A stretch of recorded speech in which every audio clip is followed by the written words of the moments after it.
I'm trying.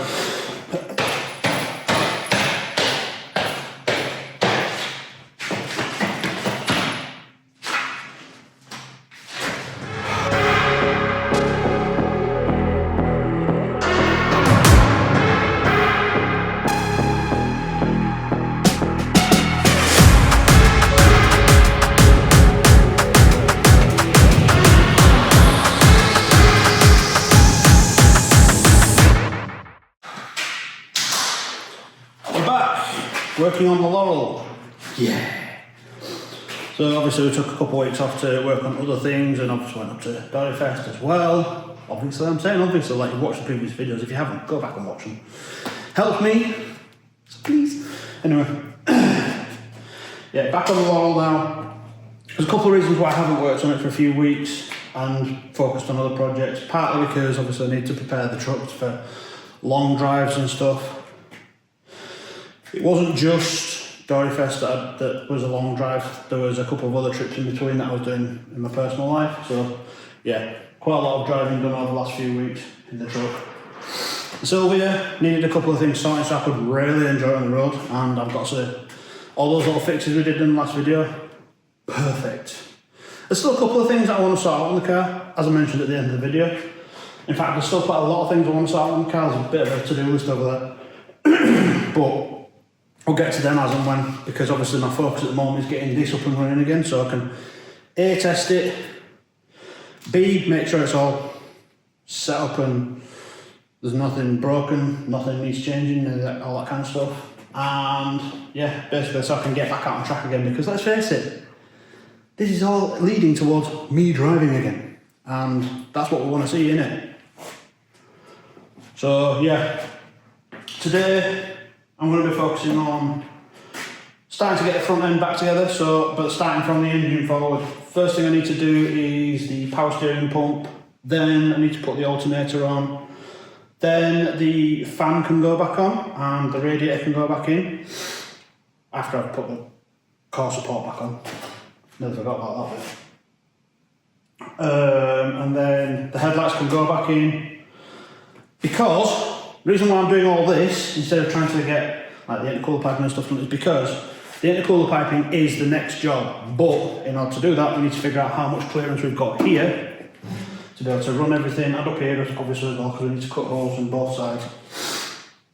I know, we've painted it, all that stuff, but Joe's really good at being precise with cutting stuff, whereas I'm not. If you want something cut roughly, ask me. If you want something cut precisely, ask Joe. He's not here today, by the way. I'm pointing at his area where he normally works. So yeah, we need to get all that back on so we can figure out how much clearance we've got and where the pipework's going to run. It's going to be quite close around here, but I think we've been talking about it and we're confident we can make it work somehow. So yeah. First step though is power steering pump, power steering reservoir, and put the lines back on. Then that's the power steering system done, which is always good. Yeah, let's get to it. So that slots. I should slot into there.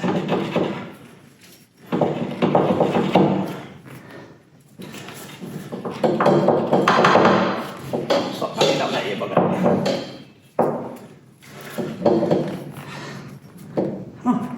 Well, not good. Right. So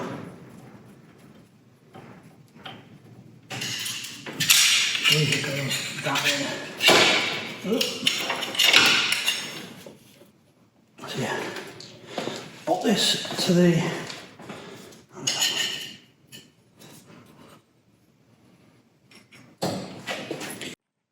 Right, so I shut the camera off for a bit just while I was figuring everything out in terms of the power steering reservoir. I did try my idea of cutting down an Allen key, but it's still, even then there still wasn't enough room to get in there. So what I eventually ended up doing was taking the power steering bracket off. Because these bolts don't have much space and they're actually quite long, what I was able to do was take it all off, bolt the bracket onto the reservoir, with the bolts in place and then put everything back onto the chassis and then start screwing those in by hand. So now I just need to finish tightening those up. They are quite long, to be fair, but if anything, that's probably helped me in this case. Now I just need to finish tightening all that up, and then I can move on to the rest of the power steering system, and then that'll be another system out of the way. Sorry about the sweaty mess again. It is August here, and yeah, the shutter, there's a problem with the shutter at the moment, so we can't get that open until someone comes to repair it next week. So I'm kind of working in what's essentially a sauna right now. But anyway, well, it's not a sauna because there's no steam, but you know what I mean. It feels like one because I can't do anything without dripping. Sexy, I know. Anyway, let's crack on.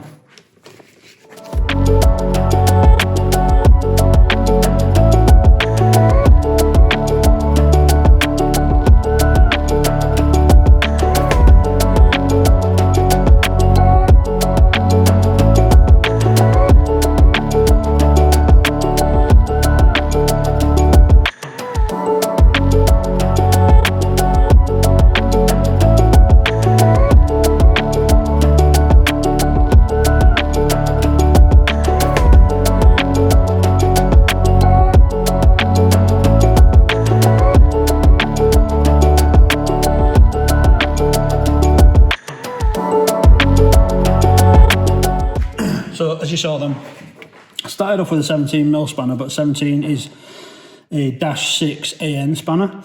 And if you're going to do something like this, make sure you've got a set of AN spanners because they're perfect for this kind of job. A, they're not going to damage your fittings.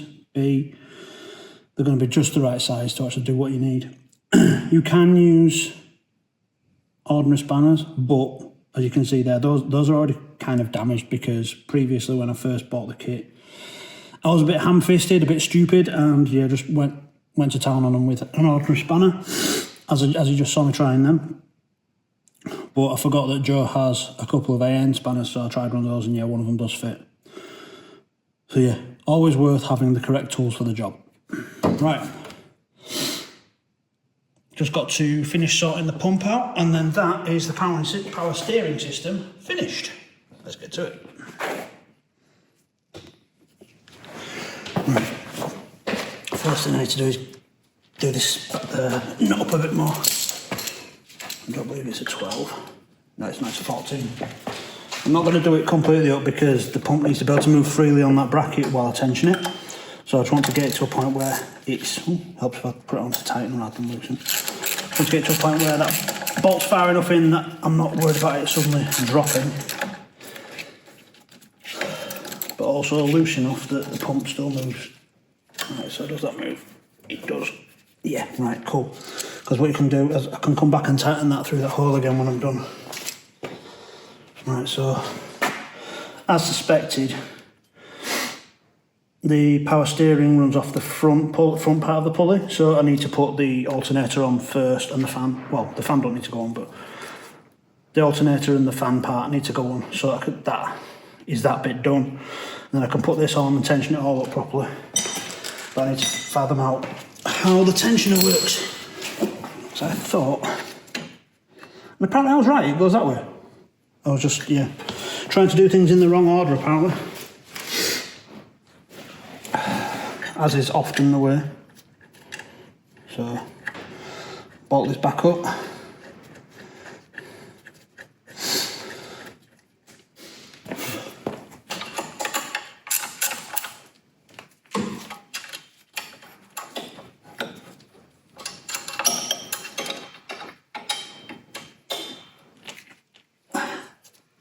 Cool, done.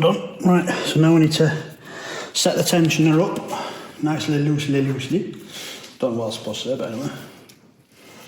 And then move on to the alternator. Right. So the tensioner, essentially a block that goes to there, bolt that goes through that hole there, and then you have another bolt that goes into the alternator there, and you use this to tension it. Basically what that does is it puts tension on the belt I forgot the word for it then. Some engines don't use this style of tensioning. Some use what's called a serpentine belt, which has basically has sprung tensioners elsewhere on the system. Like in the Navara, for example, that has that same type on there.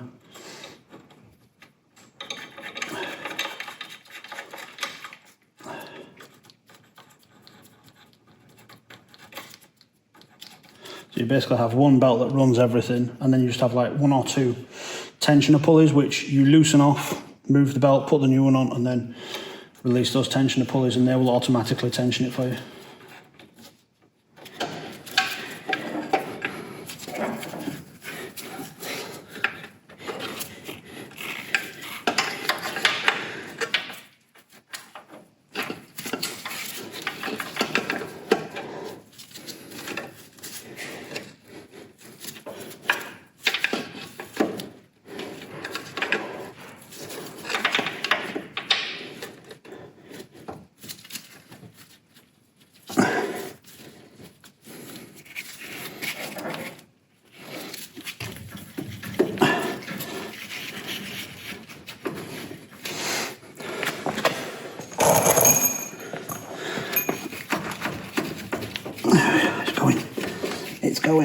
It's going. Sort of.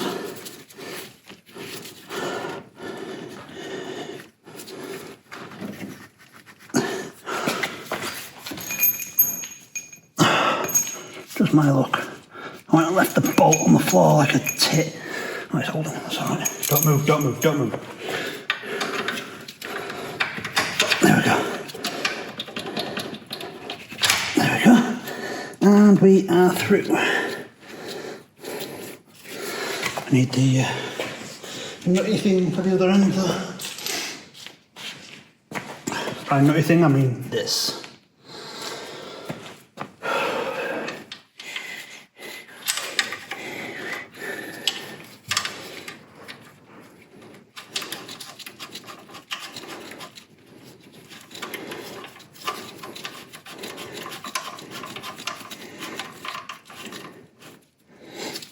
There we go, now that moves.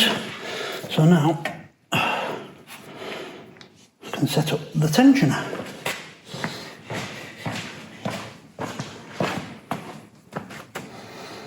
Yeah, right. I've greased the block up now and the thread, so it should all work a bit nicer.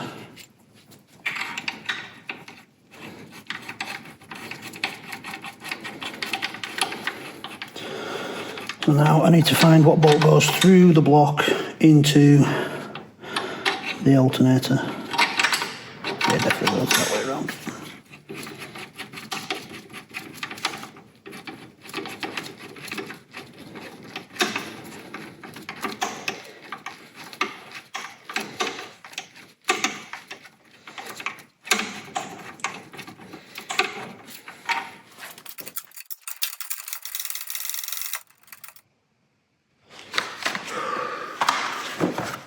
Right, so I've got a full set of brand new belts for this. It's basically an RB20 auxiliary belt kit, but as you can probably tell, there's only 2 points that I actually need it on, I think, because I'm not running aircon anymore.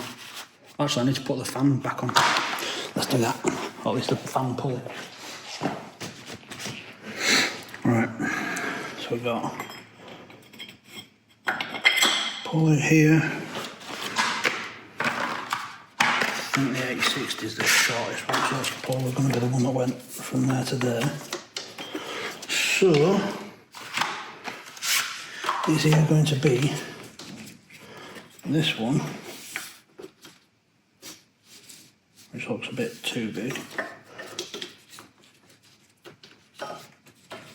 That's more likely for there. So we'll keep that off for now and use the 923 over here. There. Although that's as tensioned as it's going to get, and it still doesn't look right. There's no way I'm going to get that shortest one on here.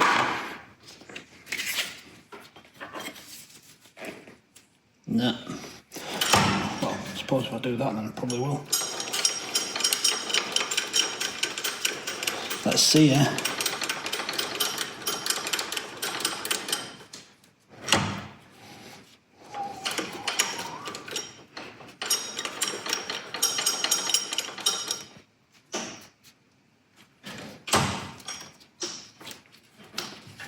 Yeah, that works. So we've got one belt on.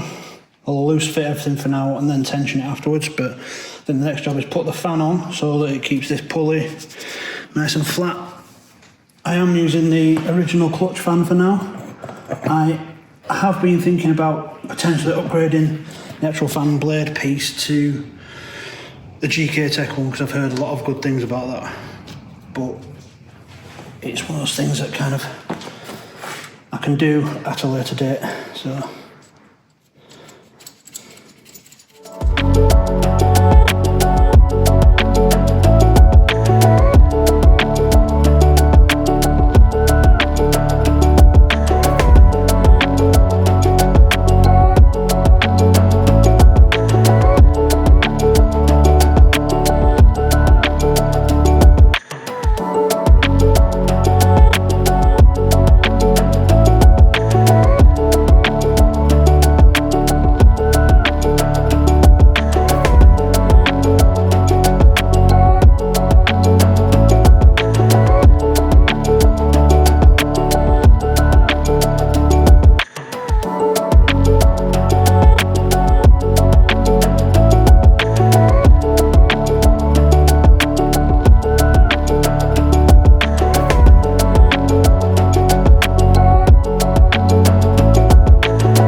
Getting tighter now. A bit more.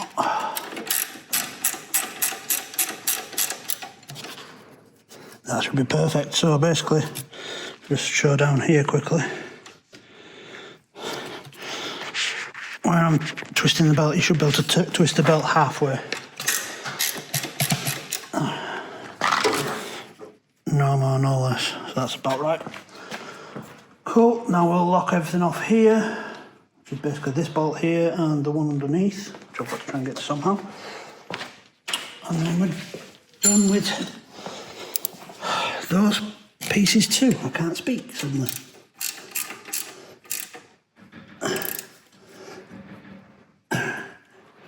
Right. Set 12 on the back as well.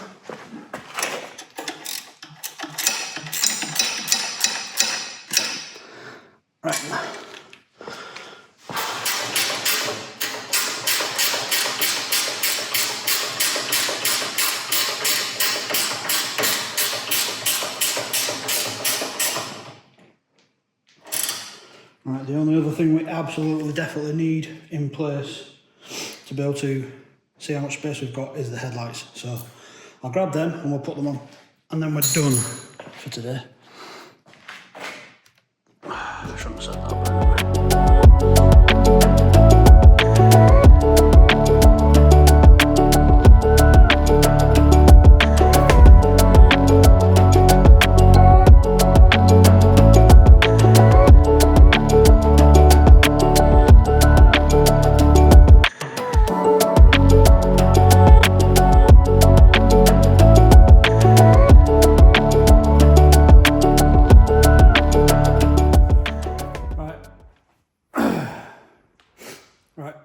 to be quick because my battery's about to die, but I think we've done a pretty good job today. So we've got the power steering all mounted up, which is awesome. It's one system I can check off the list. The alternator is mounted and the belts are all tensioned, the fan's on, radiator's on, and the headlights are on. So now we can check clearance for intercooler piping coming from here downwards. I'm probably going to have to notch this a little bit, but yeah, that's to be expected anyway. But yeah, I think we've got a lot more space than I first thought, if I'm honest, but because the lights actually sit out from the core support, which is good. But yeah, I think we've done a good job today. If you like the video, drop a like in it. If you liked the video, drop a like. If you didn't like it, give me a thumbs down. It always helps me to understand what you do and don't like. Drop a comment as well. How do you think the progress is going?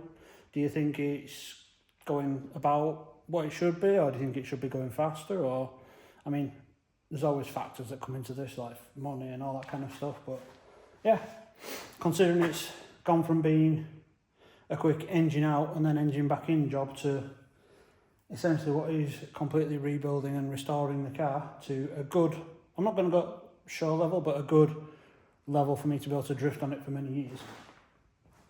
I think it's, I personally think it's going okay. But yeah, let me know what you think in the comments. Check out the website as well. I've got tons of new t-shirts coming up there all the time. So yeah, I'll see you in the next episode. Bye.